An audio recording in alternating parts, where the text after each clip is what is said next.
What do you need? What do you really need? We're going to talk about it on today's podcast. Hi, my name is Michael Johnson. I'm a ballroom dance professional, a life coach, and a peak performance expert. I'm part of a group of motivated people who are dedicated to attaining emotional mastery and unlocking our full potential. We've realized life is a dance. The ups and downs can spin you out of your mind, but it's time to take back control. It's time to become a lifer. We don't believe others are responsible for how we feel. In fact, we don't believe anyone can make us feel anything.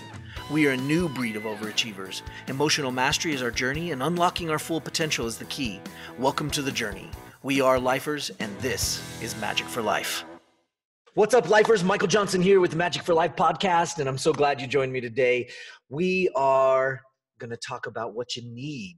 But before we do that, make sure you hit the like button and subscribe to the podcast. Remember, if you don't hit the little bell, it won't let you know when we put out new podcasts and when new stuff is coming your way. So hit the bell, like and subscribe. And of course, as usual, if you know somebody that this could help change their life, please share it with them. We're out to change the world one emotion at a time. And oftentimes we maybe belittle or discount how much emotions are part of our world, and I believe they're the core and stem of everything we do. And it's important that we learn to learn about them. We've got to gain an emotional intelligence, and in order to do that, you have to be emotionally educated. So we want to get emotionally educated so that we can gain that emotional intelligence, so that we can head towards emotional mastery. And this is something that is hugely important because it is at the core and source of everything you do. Today, we're going to talk about what you need. What things do you need? And that's interesting because the word need is very strong. It's very powerful. And I'd like to, bring up this idea that you need certain things. You absolutely need certain things. So in order to do that, let's talk about Maslow. Who was Maslow? Well, he was a psychologist from ages ago that created the Maslow's hierarchy of needs. Now, if you've taken a basic psychology class, it's almost impossible that you haven't heard about Maslow. But I decided I'd go over and Google it for you and just bring it up so that we had it right here in front of us. But it's pretty simple. Maslow had a pyramid that he worked off of with the hierarchy of needs, and in the pyramid, on the base of the pyramid, was the physiological needs. Then the next level up was safety needs. Then went up another level and went to, let's see, I'll just pull this up here. I was doing that off of memory. Belongingness or love.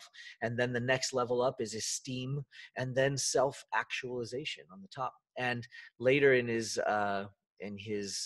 life, he was working more towards that self-actualization side of things. But let's talk about just the basic needs. What are the basic needs? Well, what do you absolutely need? Well, survival is key, right? We are built and hardwired to survive, to make it, to stay alive. And so because of that, we have a human need. What's the first one? Has to be air, right? You can live very, very shortly with no air.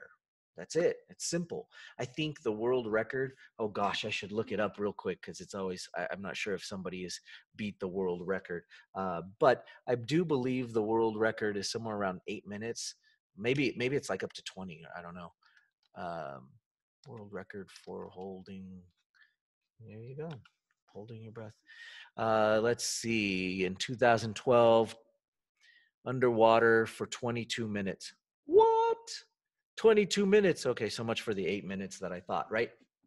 But 22 minutes is as long, and I'm sure that person trained like crazy to be able to do that. But most of us, it'd be hard pressed to hold your breath for 30 seconds or a minute. I don't know. I haven't tried it recently, but the point is that air is one of your first needs, because without air, you can't survive. And of course, the next one is food. Well, actually, no, I'd say it's water, right? You can survive maybe a few days. I don't know. Well, you can look it up if you want. But air, water, then we go to food. Next up is shelter, right? These are basic needs for survival. You have to be able to have them. And that's it. Without those, you will die. And that's pretty intense, right? The idea of that. But then beyond that, Maslow went into more depths, talking about belongingness, love needs, safety needs, being able to take care of yourself, right? In the old days, you lived in out in the open, and you might get eaten by a tiger, or you lived in a cave, so you had to create a door, right? You started getting shelter, and you started figuring out how to protect yourself from the elements and from other potential threats. And little by little, we created the things in our world to protect us and help us stay alive. Self-preservation is very primal. And when you threaten somebody else's ability to survive, it's amazing the things that they can come up with. It's amazing what you can do when it's life or death, right? When there's air needed, water needed, food needed. It's amazing what you can do. And beyond that, then it starts getting harder and harder through that pyramid for survival and what you need. So later on, down the line, one of my favorite examples of our needs as humans was presented by Anthony Robbins. In fact, I believe it's one of the most watched TED Talks ever. He talks about the 6 human needs. So you can go watch it. It's a great TED Talk. And of course, very inspiring, obviously, from Anthony Robbins. If you haven't heard from him and his stuff, he's amazing. And the 6 human needs are pretty straightforward. We need variety and certainty, which are kind of a paradox. They oppose each other, right? We need love and significance. And in an interesting way, those are a paradox as well, and they counter each other. And then lastly, through the 6 human needs are growth and contribution. And growth and contribution is really kind of where we're trying to get to. So we want to be growing, right? If we're not growing, we're dying, right? And that's huge, right? But being able to contribute to the world, to those around us, this is also a big deal. Being able to contribute on a more on a larger scale than just ourselves, right? And that's being able to get outside of yourself.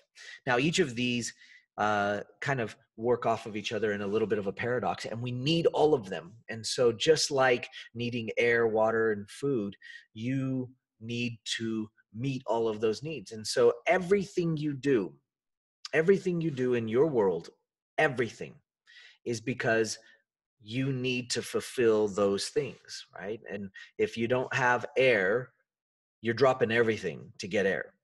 If you don't have food, you start dropping everything to get food. And it's I don't wish it upon any of you, but not being able to eat or not have food, which there are people in this world that are still starving and struggling to find a way to eat. That takes over everything. It takes over your primal senses of needing to survive, and the same with water. It's important, right? Now, once you get past a lot of those basic needs, shelter and survival and being able to make it in the world, all of a sudden these 6 human needs pop up, and it becomes very important that you are attaining a certain level of certainty and a certain level of variety. And it's different for every human. It's different for you and me. I had a buddy in in college, that he and I couldn't have been further from each other in terms of the spectrum of certainty and variety. For me, certainty was all about knowing and being able to be secure, knowing that I had everything planned out. For him, it was, I'm just going to move, everything will work. And he had this belief that it was just going to work out. And so I remember clearly, I made my plans after college to move to New York and dance on the professional circuit. And I had to go set up a job, and I had to make sure I knew where I was going to earn my money, where I was going to live, how I was going to make it. And I made a plan and executed the plan. And I remember a year or so later, he called me up and said, "Hey, what are you doing?" And I said, told him what I was up to. And he says, well, I'm going to be out your way in New York in a few days. I said, oh, really? What are you doing out here? He goes, oh, I'm moving there. And I said, oh, did you get a job? He says, no, not yet. I said, do you have a place to stay? He says, no, not yet. He said, that's why I'm calling. You have a place I can, stay with you for a little bit when I get there. And I was thinking, you got to be kidding me. I said, when are you going to arrive? He said, in 3 days. I just finished packing my car. I'm on my way. I thought, you're crazy. Who does that? Well, plenty of people. Some of you out there might be thinking, yeah, that sounds great. I'd totally do that. And some of you are thinking, there is no way on earth I would ever do that. Now, that's just him. That's how he operated. And for me, it just wasn't like that. I had to have a lot more certainty for what I needed. He had to have a lot more variety for what he needed. He loved it. He loved being on the edge. And to this day, he's still a bit like that. So that's still a thing. But then moves on to love and significance, and that's great. Love and significance are an important element to the whole. Each person has their certain amount of what they need, some a little bit more, a little less. And then, of course, growth and contribution. And growth and contribution is the same kind of thing. Growth is very much about yourself, and contribution is very much about other people and the amount that you need. You look at a Mother Teresa type, and she probably needed a little bit more on the contribution side. Although being in that final phase of growth and contribution, you're doing both. You're growing and you're contributing. And it's a great place to be when you can get into that space. And so these are wonderful things to be able to acknowledge, understand, and get a feel for in terms of your needs. And if you can stop for a second and take a moment to just write down those needs, you can always rewind the video and write them down and just kind of label them and say, on a scale of 1 to 10, how much of this do I need compared to how much of that do I need? Now you can do it across all of them, or you could do it on each one. I like to do it on each level, certainty, variety compared to each other, love and significance compared to each other, and then growth and contribution, because I believe that we are attaining all of those things to a certain level, to our level of threshold and what we need. And so if we need very little variety, then we're going to do a lot to get a ton of certainty. And so you might want to look at that and see how it evaluates in your life, and how you're going to use it, and how you can actually apply what you've learned about yourself. We're going to talk about that in another podcast, but I wanted to share with you at least a little bit about the needs so that you could understand where you were at in your world. So take a little time to reflect and think about where you're at and what you need in this world every day. All right.